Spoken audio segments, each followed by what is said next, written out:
ਉਹ ਤਿੰਨਾਂ ਦੇਵਤਿਆਂ ਵਿੱਚ ਗਿਣਤੀ ਆ ਜਾਂਦੀ ਹੈ ਉਹਦੀ। ਇਹ ਜਿਹੜਾ ਸ਼ਿਵ ਹੈ, ਇਹ ਸ਼ਿਵ ਬਣਦਾ ਪਰਮੇਸ਼ਰ ਨਿਰਗੁਣ ਤੋਂ ਸਰਗੁਣ ਵਿੱਚ ਜਦੋਂ ਆਉਂਦਾ ਹੈ। ਜਦੋਂ ਸਰਗੁਣ ਵਿੱਚ ਆ ਕੇ ਇਹ ਮਾਇਆ ਦੇ ਸੰਯੁਕਤ ਹੁੰਦਾ, ਜਦੋਂ ਮਾਇਆ ਦੇ ਸੰਯੁਕਤ ਹੋ ਕੇ ਮਾਇਆ ਦੇ ਪਹਿਲੇ ਗੁਣ ਨੂੰ ਧਾਰਨ ਕਰਦਾ, ਸਤੋ ਗੁਣ ਨੂੰ, ਸ਼ੁੱਧ ਸਤੋ ਗੁਣ, ਉਹਦਾ ਨਾਮ ਹੈ ਈਸ਼ਰ। ਜਿਹੜਾ ਸ੍ਰਿਸ਼ਟੀ ਦੀ ਰਚਨਾ ਨੂੰ ਕਰਨ ਵਾਲਾ ਸਰੂਪ ਹੈ ਵਾਹਿਗੁਰੂ ਦਾ, ਉਹਦਾ ਨਾਮ ਹੈ ਈਸ਼ਰ।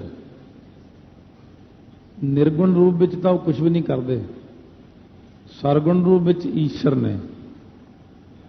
ਈਸ਼ਰ ਦੇ ਅੱਗੇ ਫੇਰ ਨੇ 5 ਈਸ਼ਰ ਹੋਰ। ਇਸੇ ਕਰਕੇ ਉਹਨੂੰ ਵਾਹਿਗੁਰੂ ਨੂੰ ਕਿਹਾ ਕਿ ਤੂੰ ਸਾਰਿਆਂ ਜੋਗੀਸ਼ਰਾਂ ਦਾ ਜੋਗੀਸ਼ਰ ਹੈ, ਈਸ਼ਰਾਂ ਦਾ ਈਸ਼ਰ ਹੈ। ਸ਼ਿਵ ਉਹ ਸ਼ਕਤੀ, ਸ਼ਿਵ ਤੇ ਸ਼ਕਤ, ਸ਼ਕਤ ਹੈ ਮਾਇਆ ਤੇ ਸ਼ਿਵ ਈਸ਼ਰ ਉਦੋਂ ਨਹੀਂ ਸੀਗੇ ਜਦੋਂ ਨਿਰਗੁਣ ਰੂਪ ਵਿੱਚ ਆਪ ਸੀ ਵਾਹਿਗੁਰੂ। ਜਬ ਆਪੈ ਆਪ ਆਪਣੀ ਜੋਤ ਧਰੈ, ਜਦੋਂ ਆਪਣੇ ਵਿੱਚ ਆਪਣੀ ਜੋਤ ਨੂੰ ਆਪ ਹੀ ਟਿਕਾ ਕੇ ਬੈਠੇ ਸੀ। ਤਬ ਕਵਨ ਨਿਡਰ ਕਵਨ ਕਤ ਡਰੈ, ਉਦੋਂ ਕੌਣ ਬੰਦਾ ਨਿਡਰ ਸੀ ਤੇ ਕੌਣ ਕਿਸੇ ਤੋਂ ਡਰਦਾ ਸੀ। ਜਦੋਂ ਕੋਈ ਹੈ ਹੀ ਨਹੀਂ ਸੀ ਤਾਂ ਫਿਰ ਆਪਾਂ ਕੀ ਕਹੀਏ, ਕੋਈ ਡਰਦਾ ਸੀ ਕੋਈ ਨਹੀਂ ਡਰਦਾ ਸੀ। ਉਹ ਤਾਂ ਕੇਵਲ ਆਪ ਬ੍ਰਹਮ ਸੀ। ਸਮੁੰਦਰ ਵਿੱਚ ਹਨੇਰੀ ਹਵਾ ਆਉਣ ਕਰਕੇ ਲਹਿਰਾਂ ਬਣਦੀਆਂ ਨੇ। ਹੁਣ ਹਵਾ ਬੰਦ ਹੋ ਗਈ, ਸ਼ਾਂਤ ਹੋ ਗਿਆ ਸਮੁੰਦਰ, ਇੱਕ ਵੀ ਲਹਿਰ ਨਹੀਂ ਹੈ ਉਹਦੇ ਵਿੱਚ। ਇਸੇ ਪ੍ਰਕਾਰ ਪਰਮੇਸ਼ਰ ਸ਼ਾਂਤ ਰੂਪ ਹੋ ਕੇ ਸਜੇ ਹੋਏ ਨੇ। ਗਿਣਤੀ ਨਹੀਂ ਕਰ ਸਕਦੇ ਆਪਾਂ ਕਿ ਕਿੰਨੇ ਅਰਬਾਂ ਖਰਬਾਂ ਅਸੰਖ ਯੁੱਗਾਂ ਤੱਕ ਉਹਨੂੰ ਸੰਕਲਪ ਨਹੀਂ ਹੁੰਦਾ, ਉਹਨੂੰ ਨਹੀਂ ਸੰਕਲਪ ਹੁੰਦਾ ਕੋਈ। ਫਿਰ ਕਦੇ ਨਾ ਕਦੇ ਇੱਕ ਵਾਰੀ ਪਤਾ ਨਹੀਂ ਸੰਕਲਪ ਕਿਵੇਂ ਹੋ ਗਿਆ ਕਿ ਇੱਕ ਤੋਂ ਬਹੁਤੇ ਰੂਪ ਹੋ ਜਾਵਾਂ। ਇਹ ਜਿਹੜੀ ਮਨ ਦੀ ਇੱਛਾ ਸੀ, ਇਹੀ ਪਾਉਣ ਚੱਲੀ ਹੈ ਸਮੁੰਦਰ ਵਿੱਚ। ਅਤੇ ਇਸੇ ਪਾਉਣ ਦੀ ਉਪਾਧੀ ਕਰਕੇ ਲਹਿਰਾਂ ਖੜੀਆਂ ਹੋ ਗਈਆਂ। ਸਮੁੰਦਰ ਦੀਆਂ ਲਹਿਰਾਂ ਕੌਣ ਗੁਣ ਸਕਦਾ, ਕਿੰਨੀਆਂ ਕੁ ਲਹਿਰਾਂ ਹੋਣਗੀਆਂ ਉਹਦੀਆਂ, ਅਸੰਖ ਲਹਿਰਾਂ ਹੋ ਗਈਆਂ।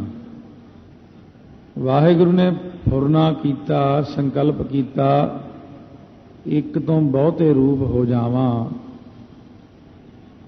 ਇਹ ਸੰਕਲਪ ਕੀ ਹੈ?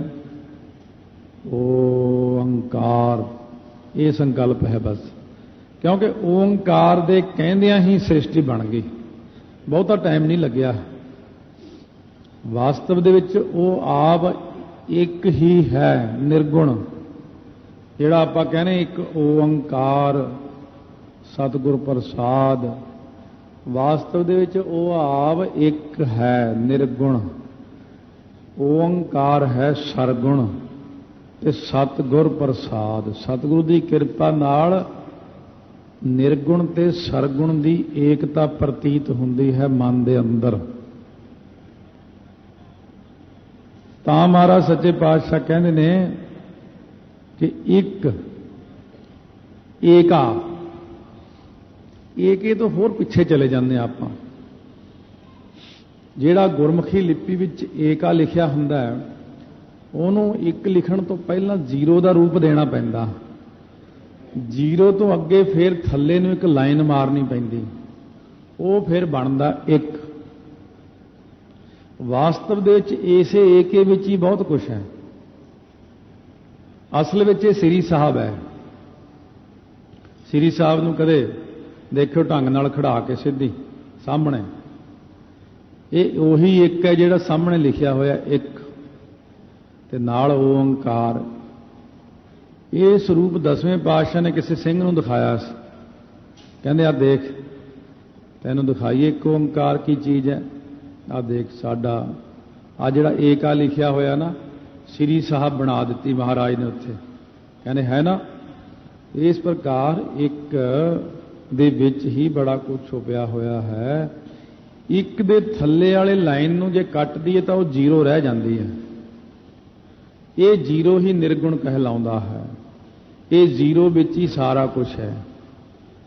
तो जिवें बहुत सारे देशों ने खोज की है भी पहला जीरो है या पहला ਏਕਾ है, ये नहीं किसी ने लभ्या। कोई हरियाणे का बंदा जिहदी माता बड़ी श्रद्धालु सी, 10वें पातशाह दी सी, तो उधरला ही हरियाणे का हरियाणवी सी वो। पर वो कहती सी बेटा आपां तुसीं 2 लड़के हो मेरे, एक नूं मैं बनावांगी गुरसिख। 10वें पातशाह की बड़ी किरपा अपने ते, ब्राह्मण ने वो। एक जना तुसीं भावें हिंदू रहो, एक सिख जरूर बनाउणा मैं। पर उन्हें अपने पुत्र भारतीया करके है, वो अखबारों में कई बार उहदा आया जिक्र। वो IAS ऑफिसर बनने के चाव में जदों नोटिस पढ़ रहा सी तो उन्हें पढ़िया कि ये बंदा अमरीका वाले ने कहा भी जे कोई बंदा ये सिद्ध कर दे कि जीरो पहला जे ਏਕਾ पहला है तो असीं उहनूं बड़ा भारी इनाम दईए, जो कहेगा दईए। सो अपने हिंदुस्तान विच महाराज की किरपा नाल जिन्नियां काढां निकलियां ने इत्थों ही शुरू हुंदियां सारियां। जद वो बंदे ने 10वें पातशाह महाराज अगे अरदास बेनती की, महाराज मैनू सोझी दो मैं करदा है, तो उसनूं महाराज ने सोझी दे दी बई पहला जीरो है, जीरो तो बाद एक शुरू हुंदा है, फिर 2 शुरू हुंदा है। उन्होंने सारे देशों ने चिट्ठी पाई। अमरीका वाले कहने तू सिर्फ इन्ना कह दे ईसा जी ने यह चीज़ शुरू की है, असी तैनू जिन्ना कुछ कहेगा दे देंगे, ग्रीन कार्ड दे देंगे, इधरला अरबां डॉलर दे देंगे, तू ईसा जी के नाम पर गल ला दे। फिर अरब कंट्रियां ने उन्होंने चिट्ठी पाई भी तू ये एक बारी कह दे कि मुहम्मद जी ने जीरो चलाई है, जीरो तो अगे ਏਕਾ दूआ उन्होंने ये लिपि चलाई है, जो कहेगा तेन दे देंगे। पर वो कहता नहीं मैं तो उही कहूँगा जो सच है। ये 0 1 2 3 ये गुरु नानक देव जी ने चलाया। सो इस करके ये जिहड़ी 0 अखर है ना, उन्हें मैनू ये पूछा सी भारतीय ने, कहना मैं बड़िया संतां कोल गया, बड़िया डेरियां च गया, बड़िया विद्वानां नूं मिलिया, मेरी गल दी तसल्ली नहीं किसी ने कराई। मैं कहा तसल्ली कराने भी की पुछना की, कहते आ जिहड़ा एक ओंकार है ਇਹਦਾ मैनू असली भाव नहीं पता लग्या हाल तक। मैं कहा जिहड़ी आ उपर 0 है ना, ये निर्गुण का वाचक है, ये विचों आ ਏਕਾ निकलता है, उदों अगे एक ओंकार तो फिर ओंकार बनता है। निर्गुण तो सरगुण, सरगुण तो सारा पसारा बनया। वो तो इन्ना खुश होया, कहन लग्या अज पहली बारी मैनू इस चीज़ का जवाब मिलिया जो मैं लभदा सी। क्योंकि मैनू किसी महापुरुष ने यह गल दसी हुई सी भी आ जिहड़ी 0 है, 0 विच ही सारा कुछ। आपां ने मतलब की है भी 0 बनना है, जिन्ना मर्जी आपां वड्डी गिणती लै लो, उहदे एंड ते 0 आउंदी। जे 10 दे खब्बे पासे ਏਕਾ तो इधर 0 आउंदी है, 100 दे पिछे भी 0 है, लख करोड़ अरब खरब नील पद्म संख ते असंख, इन्हां दे पिछे 0। आपां की बनना 0। जिस बंदे विच कोई भी रोग ना होवे, सारे टेस्ट क्लीयर होण, उहदे डॉक्टर कहंदे कोई रोग नहीं, 0 है तू, कोई रोग नहीं है तैनूं। जिस बंदे विच कोई औगण ना होवे, वो भी 0 है। वास्तु दे विच 0 है बहुत वड्डी, पर आपां ने इहनूं छोटी बना लिया। सो महाराज ने ये निर्गुण ते सरगुण का ही विचार आपां नूं दृढ़ कराया है। जब आप है आप अपनी जोत धरै, तब कवन निडर, कवन कत डरै, आपन चलत आप करना हार। अपने कौतकां नूं आप ही करन वाला वाहिगुरु। नानक ठाकुर अगम अपार, वो ठाकुर परमेश्वर गमता तो रहत, पारावार तो रहत। जिवें आपां कोई भी बीज देखो गोल हुंदा, ज़्यादातर बीज गोल रूप च हुंदे ने। जे आपां वो बीज नूं बीज दिंदे आ, ਉਹਦੇ ਉੱਪਰ ਜਿਹੜਾ ਅੰकुर फुटदा है तीजे चौथे के दिन ਉਹਨੂੰ पट लो, ਜਾਂ वैसे ही अंकुर कढ़ के देख लो, अंकर नूं फिर ਉਹਦੀ अंकुर फुटे हुए नूं थल्ले वाले पासे करके उपर लाओ, ਉਹਨੂੰ बीज नूं उठा कर दिओ, वो भी एका बन जाता है। गोल है बीज, विचों निकलता है अंकुर, वो है एका, क्योंकि हमेशा जीरो चो एका बनया। इस तरह सृष्टि की रचना है। महाराज कहते मेरे विचों मैं हाँ जीरो निर्गुण, ना मेरे च कोई तीन गुण ने, ना ताता है, ना माता, ना जाता, ना पाता है, नरसाकिंग शरीक है, अमितो अमीक है, सदैवं प्रभा है, अजा है, अजा है। वो ऐसा स्वरूप है वाहिगुरु दा। अविनाशी सुख आपन आसन, अविनाशी सुखासन आपन।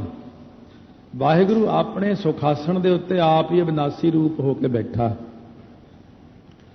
जदों अपने सुखासन के उत्ते आप ही सुखासन होकर बैठे हुए ने, तह जन्म मरण कहो कहाँ विनाशन। उथे किनू जमना, किनू मरना, किहदा नाश है? कुछ भी नहीं है।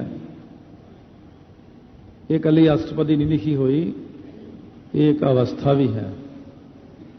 इस अवस्था तक भगत जाते ने। इस अवस्था तक शरीर विच रहंदियां जिउंदे जी ही चले जाना। एक बड़ी डूंघी चीज है, जिहड़ी गल दा महात्मा नूं ज्ञान हुंदा, बड़े बड़े ब्रह्म ज्ञानी महापुरुषां नूं इहदा इस चीज़ का ज्ञान है कि इस अवस्था तक ही चले जाना इंसान ने। आपां ने भगती करदियां करदियां मन दे अंदरों संसार नूं खत्म कर देना, ते ऐसे सुखासन ते आपां भी चले जाना। एक अवस्था बन जाती है, बड़ी उच्ची अवस्था है ये। तह जन्म मरण कहो कहाँ विनाशन। उत्थे जाके जमना मरना सब मुक जाता है। जीवन मुक्त जिस हृदय भगवंत हो जाता। जब पूर्ण करता प्रभ सोए, जो करता पुरख वाहिगुरु आप ही आप पूर्ण सी, व्यापक सी। जदों कोई दुनिया नहीं सी इत्थे, तब जम की त्रास कहो किस होए। उदों जमदूतां दा डर किनू सी ते किनू होवेगा हुण भी। इस स्टेज में जदों अपनी बिरती चली गई, दसम द्वार तक चले गए, उत्थे जाके जिथे ब्रह्म का निवासा है, जब उत्थे जाके देखा कि सिर्फ करता ही करता है, उत्थे होर कोई नहीं है, तो जमदूतां दा डर रह जाता। उत्थे जाके नहीं रहिंदा। आ सारी अष्टपदी इसे चीज उत्ते ही है। हुण वापस आ जाने थोड़ा जा। जब आकार एहो कश न दृष्टेता, ये तो एक पहला दी स्टेज है ना कि जदों इत्थे कोई आकार नज़र नहीं सी आउंदा, पर जदों अभ्यासी पुरुष सिमरन करदियां करदियां जाके पहुंच जाता है, उत्थे भी यही स्टेज बन जाती है। जब आकार एहो कश न दृष्टेता, पहला तो चंद्रमा तारे सूरज सारा कुछ ही नजर आउंदा अभ्यासी नूं राह च। जब त्रिकुटी खुलती है, उदों कई चीज़ां उदों पहला तारे चंद्रमा बहुत कुछ नज़र आता। पहला आकार नज़र आते हैं। दसम द्वार विच कोई आकार नहीं है, उत्थे सिर्फ प्रकाश है। ये उही अवस्था कथन करते हैं। जब आकार एहो कश न दृष्टेता, जदों आकार ही नहीं नज़र आता, दसम द्वार विच केवल प्रकाश नज़र आता है। पाप पुण्य तब कहते होता, उदों फिर पाप पुण्य नहीं हुंदा ब्रह्म ज्ञानी तो। ये ब्रह्म ज्ञान की अवस्था है।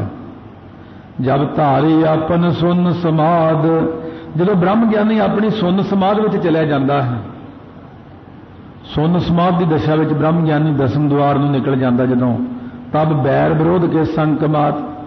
फिर वो कहना ना को बैरी ना है बेगाना, सगल संग हमको बनाई।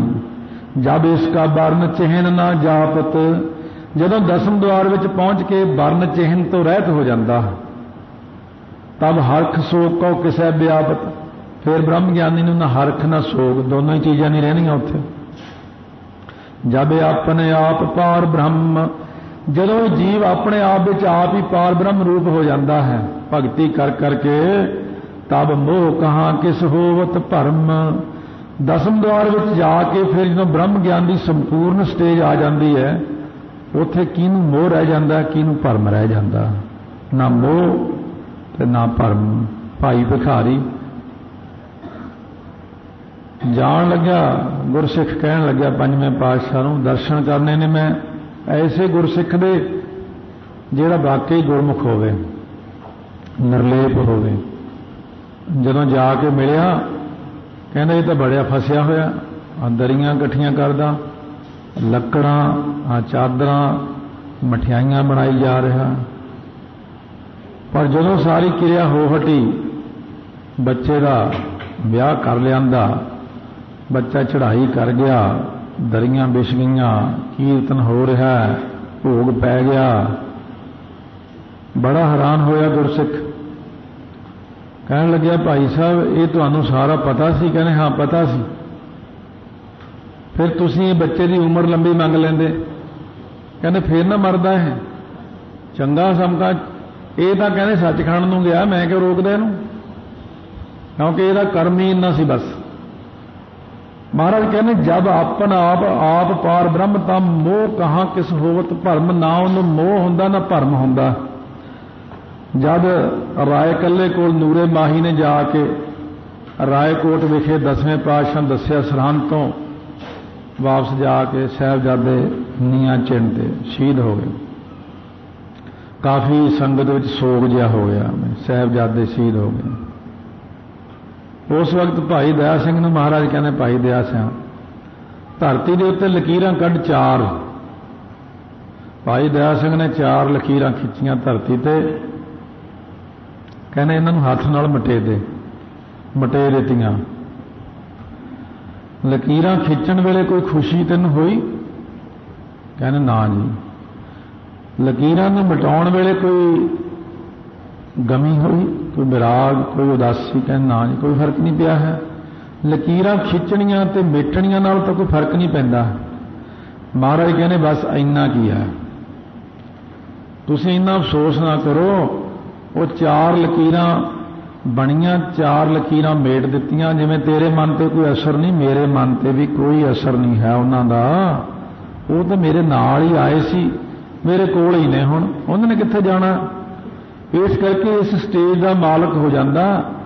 तब मोह कहाँ किस होवत भरम, आपन खेल आप वरतीजा, नानक करना हार न दूजा। ये ब्रह्म ज्ञानी की अष्टपदी भी है तो अकाल पुरख की सतगुरु की तिन्ना की अवस्था बराबर ही जना दी इत्थे। जब होवत प्रभ केवल धनी, जदों धनी प्रभु केवल अपने आप ही बैठदा, भाव जदों दसम द्वार च समाधि चढ़ जाती है, जिथे केवल ब्रह्म ही ब्रह्म है, तब बंध मुक्त कहो किस कहो गनी। उदों किहनूं जाणी है भी बंधन विच है या मुक्त है, सारा काम ही मुक जाता। ये बंधन मुक्त तो दुनिया विच ही रह जाता। उपरलियां स्टेजां विच बंधन तो मुक्त हो जाता। 9वें पातशाह महाराज नूं जद दिल्ली लै गए, कैद कर लिया, इन्हां नूं खाना नहीं देना, इन्हां ऐ नहीं करना, सब चारे पासे सख्ती कर दी। गुरसिख एक मिलन गया, मत्था टेकिया, अंदर ने महाराज, महाराज मेरी एक शरधा है। हाँ जी दसो। महाराज मेरे घर प्रशादा छको। चंगा भाई, कल दोपहरे आवांगे, प्रशादा छकांगे। हुण महाराज नाले तो अंदर ने जेल विच, नाले उहदे घर प्रशादा छकण चले गए। ये 2 गल्लां किवें हो जांदियां ने? ये सधारण मनुख दियां नहीं हुंदियां। ये इसे स्टेज है जब होवत प्रभ केवल धनी, तब बंध मुक्त कहो किस कहो गनी। बंधन ते मुक्ति किहने गिणिया उदों?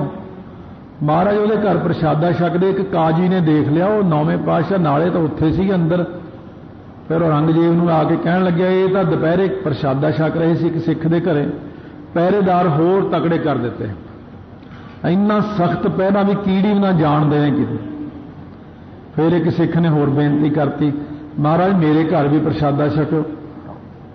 महाराज इन्ने सख्त पहरे विचों फिर उहदे घर पहुंच के प्रशादा छकण। तो फिर बड़े हैरान होए भी किवें चले जाते हैं। ये इस अवस्था का मालक चला जाता है, ਉਹਦੇ ਲਈ ਇਹ ਖਾਸੇ ਖੇਡੇ ਹੁੰਦੇ ਨੇ। आ जेल जूल जी होर जे किते कोई बंद कर दे ਉਹਨੂੰ ਹਾਸਾ ਖੇਡਾ ਹੀ ਹੁੰਦਾ। ਉਹਨੂੰ ਤਾਂ ਪਤਾ ਹੀ ਹੈ मैं ड्रामा कर रहा सारा ਇਹ, क्योंकि ये तो उन्हें निकल ही जाना ਹੁੰਦਾ। ਜਦੋਂ मर्जी निकल जान आ जान, बंदे नूं खास गल नहीं ਉਹਨੂੰ भगती वाले नूं। जब एक है हर अगम अपार, ਜਦੋਂ एक अगमता तो रहत पारावार तो रहत अकाल पुरख वाहिगुरु है, तब नरक सुरग कहो कौन अवतार। ਜਦੋਂ इस स्टेज का मालक बन जाता है, जब एक है हर अगम अपार, ਜਦੋਂ ਇਹ ਜੀਵ ਤੇ ਆਤਮਾ ਦਾ ਮਿਲਾਪ ਹੋ ਜਾਂਦਾ, ਆਤਮਾ ਤੇ परमात्मा ਦੀ ਏਕਤਾ ਹੋ ਜਾਂਦੀ, ਜਦੋਂ ब्रह्म रूप ही हो जाता है जीव, तदों फिर नरक स्वर्ग जम्मण मरण कित्थे रह गया उत्थे। तो सतगुरु महाराज ने आपां नूं इन्ना कि जनाया कि यह अवस्था है एक, जब निर्गुण प्रभ सहज सुभाए, जो सहज सुभावक निर्गुण परमात्मा ही नजर आउण लग पैंदा है, तब शिव सख्त कहो कित ठाए।